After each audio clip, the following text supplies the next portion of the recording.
Hey guys, welcome back to my YouTube channel. ಇವತ್ತಿನ vlog ಬಂದು a day in office ಅಂತ.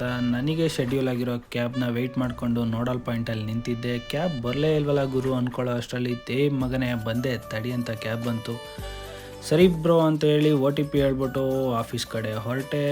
Office ಹತ್ರ ಮಾತ್ರ ಫುಲ್ ಚಿಲ್ ವೆದರು. ಸರಿ ಆಯಿತು ಅಂತ ಹೇಳ್ಬಿಟ್ಟು ಮುಂದೆ ಬಂದು ನನ್ನ ಜೊತೆನೇ ನಮ್ಮ ಕಲೀಗ್ಸ್ ಬಂದ್ರಲ್ಲ ಎಲ್ಲಿ ಅಂತ ಹಿಂದೆ ತಿರುಗಿ ನೋಡಿದ್ರೆ ಒಬ್ಬರು ಇಲ್ಲ. ಸ್ಟಾರ್ಟಿಂಗ್ ಡೋರಲ್ಲೇ ಎಲ್ಲರೂ ಎಂಟ್ರಿ ತೊಗೊಂಬಿಟ್ಟವ್ರೆ.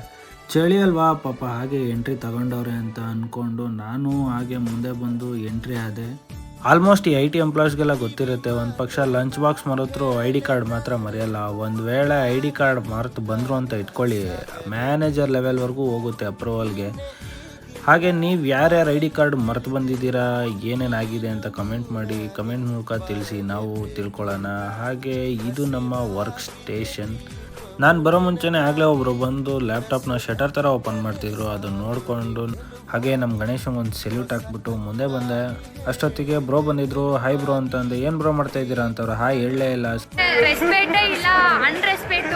ಸರಿ ಅಂತ ಹೇಳ್ಬಿಟ್ಟು ನೀರು ತುಂಬಿಸ್ಕೊಂಡು ಲಾಗಿನ್ ಆಗೋಣ ಅಂತ ವರ್ಕ್ ಸ್ಟೇಷನಿಗೆ ಬಂದೆ. ಕಾಯಕವೇ ಕೈಲಾಸ ಅಂತ ಹೇಳ್ಬಿಟ್ಟು ಲಾಗಿನ್ ಆಗಿ, ಬೆಳಗ್ಗೆ ಬೇರೆ ಏನೋ ತಿನ್ಕೊಂಡು ಹೋಗಿರಲ್ಲ, ಅಷ್ಟೊತ್ತಿಗೆ ಬಂದ್ಬಿಟ್ಟಿರ್ತೀವಿ. ಹೊಟ್ಟೆ ಮೆಟ್ನಲ್ಲಿ ಹೊಡಿತಾ ಇತ್ತು. ಅದಕ್ಕೋಸ್ಕರ ಈಚೆ ಬಂದು ಬೇಗ ಟಿಫನ್ ತಿನ್ನೋಣ ಅಂತ ಈಚೆ ಬಂದರೆ ಫುಲ್ ಚಿಲ್ ವೆದರು, ಮೋಡ ಕವಿದ ವಾತಾವರಣ. ಇನ್ನು ಸೂರ್ಯ ಬಂದೇ ಇಲ್ಲ.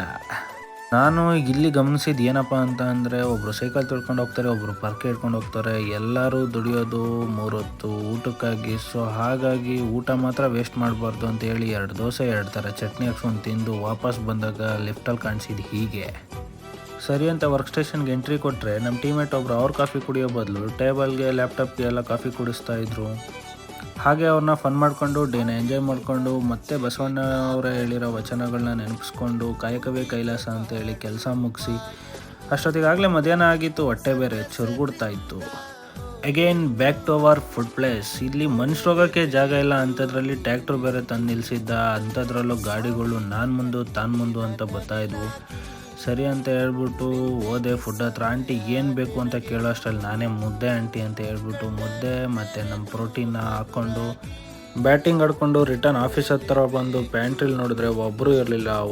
ನಮ್ಮ ಆಫೀಸ್ ಅವ್ರಿಗೆ ಪೂರ್ತಿ ಡೆಡಿಕೇಶನ್ ಲೆವೆಲ್ ಹೈ ಆಗಿದೆ ಅಂತ ಹೇಳ್ಬಿಟ್ಟು ನಾನು ಇರೋಬರೋ ಕೆಲಸನೆಲ್ಲ ಮುಗಿಸ್ಬಿಟ್ಟು ತಿರುಗಿ ನೋಡಿದ್ರೆ ಬ್ರೋ ನಿದ್ರಾದೇವಿಯ ಮಡಿಲಿನಲ್ಲಿ ಆಸೀನರಾಗಿದ್ದಾರೆ. ನನಗೂ ಬೇರೆ ಮುದ್ದೆ ತಿಂದಿರೋದಕ್ಕೋ ಏನೋ ನಿದ್ದೆ ಸರಿಯಾಗಿ ಎಳಿತಾ ಇತ್ತು. ಸರಿ ಅಂತ ಒಂದು ರೌಂಡ್ ನಿದ್ದೆ ಮಾಡಿ ಎದ್ದೆ. ಅಷ್ಟೊತ್ತಿಗೆ ನಮ್ಮ ಫ್ರೆಂಡ್ಸು ಒಂದು ರೌಂಡ್ ಕೇರ ಮಾಡೋಣ ಅಂತ ಕರೆದ್ರು. ಹೋಗಿ ಕೇರ ಮಾಡಿಕೊಂಡು ರಿಟರ್ನ್ ಬರೋ ಅಷ್ಟೊತ್ತಿಗೆ ಟೈಮ್ ಆಗಿತ್ತು. ಸರಿ ಅಂತ ಹೇಳಿ ಶಟ್ ಡೌನ್ ಮಾಡಿಬಿಟ್ಟು ನಮ್ಮ ಸಾಮಗ್ರಿಗಳನ್ನು ವಾಪಸ್ ಅದೇ ಜಾಗಕ್ಕೆ ಇಟ್ಬಿಟ್ಟು ಹಾಗೆ ಲ್ಯಾಪ್ಟಾಪ್ನ ಕ್ಲೋಸ್ ಮಾಡಿಕೊಂಡು ಲಿಫ್ಟಿಗೆ ಬಂದು, ಒಂದು ಪಕ್ಷ ಸಿಟಿ ಬಸ್ಸಲ್ಲಿ ಜಾಗ ಸಿಕ್ಕಿದ್ರು ಈ ಲಿಫ್ಟಲ್ಲಿ ಜಾಗ ಸಿಗಲ್ಲ, ಹಂಗಾಗ್ಬಿಡುತ್ತೆ ಎಲ್ಲರೂ ಬಂದುಬಿಟ್ರೆ. ಸೊ ಕೆಳಗೆ ಬಂದು ನೋಡೋ ಅಷ್ಟರಲ್ಲಿ ನಮ್ಮ ಕ್ಯಾಬ್ ಬಂದಿತ್ತು. ಸರಿ ಅಂತ ಹೇಳಿ ಕ್ಯಾಬ್ ಹತ್ಬಿಟ್ಟು OTP ಹೇಳಿ ಈ ಟ್ರಾಫಿಕ್ನಲ್ಲಿ ಸಿಗಾಕೊಂಡ್ವಿ ನಾವು. ಈ ಟ್ರಾಫಿಕಲ್ಲಿ ಹೆಂಗಪ್ಪ ಟೈಮ್ ಪಾಸ್ ಮಾಡೋದು ಅಂತ ಯೋಚನೆ ಮಾಡೋ ಅಷ್ಟರಲ್ಲಿ ನಮಗೊಂದು ಪ್ಲ್ಯಾನ್ ಬಂತು. ಎಲ್ಲರೂ ಒಂದು ಸಾಂಗ್ ಹೇಳೋಣ ಅಂತ ಎಲ್ಲರೂ ಸಾಂಗ್ ಹೇಳಿದ್ದು ಹೀಗೆ. ಹೂವಿನ ಬಾಡದಂತೆ ಯಾರಿಗೂ ಕಾಣದಂತೆ ಹಾಡಿನ ಸಾಲಿನಲ್ಲಿ ಮೂಡಿದ ಪ್ರಾಣದಂತೆ ಚೇತನವಾದಂತೆ ಬಂದೆ ನೀನು, ಚೇತನವಾದಂತೆ ಬಂದೆ ನಾನು, ನೀ ಬಂದ ಮೇಲೆ ಬಾಕಿ ಮಾತೇನು. ಐ ಹೋಪ್ ಎಲ್ಲರೂ ವಿಡಿಯೋ ಎಂಜಾಯ್ ಮಾಡಿರ್ತೀರಾ ಅಂತ. ನೆಕ್ಸ್ಟ್ ವಿಡಿಯೋ ಜೊತೆ ಬರ್ತೀನಿ. ಅಲ್ಲಿವರೆಗೂ ಲೈಕ್, ಶೇರ್, ಕಮೆಂಟ್ ಮಾಡ್ತಾ ಇರಿ. ಬಾಯ್ ಅಷ್ಟೇ.